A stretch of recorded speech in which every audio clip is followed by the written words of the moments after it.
Бөлүнгөн, басмырланган, кир шартта жашаган цыгандар эми пандемиянын азабын тартууда. Биз көйгөйлөр тууралуу сөз кылсак, эл бизге апыртып көөртүп жатканда карашат.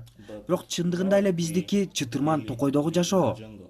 Мишев бизди ромалар жашаган аймакка алып барды. Ал өмүр бою ошол жакта жашаган. Коомчулукта 25 миңдей адам бар. Тар жерде өтө көп адам күн көрүүдө. Вирустан сактануу дээрлик мүмкүн эмес. Тургундар үчүн өздөрүн коопсуз кармоого мүмкүн эмес. Ал эми тез жардам бул жака келе албайт. Бул катаал шарттарда иттер дагы жашай албайт. Канализация иштебейт, дааратканалар жок. Даарат чакалары сыртка эле төгүлөт. Ромаларды башынан эле басынтып келишкен. Ал эми пандемия аларды коомдон такыр эле бөлүп койду. Кайсы бир учурда аларды вирусту жайылтууда деп айыптап да чыгышкан. Андыктан аларды эч ким жумушка алгысы келбейт. Расмий келишим менен иштебеген соң, алар өкмөттөн дагы эч кандай колдоо ала албайт. Аман калуу үчүн жан үлөш керек. Көрдүңүзбү, мен иштебейм. Тамак жегенге эптеп эле акча табабыз.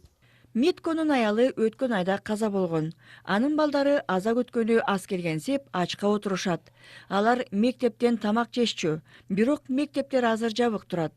Техникалык жабдуулары жок болгон соң, алар интернет аркылуу дагы окуй алышпайт. Айласыз абалда турасызбы? Ооба. Эми эмне кыласыңар? Бизде эч кандай план жок. Тамак жесек жашайбыз. Болгариянын өкмөтү коомчулуктар менен иштешип, жардамга муктаждарды аныктап жатабыз дейт.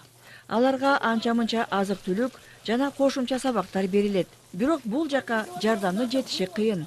Жамгыр төккөн сайын көйгөйлөр дагы күчөгөндөй.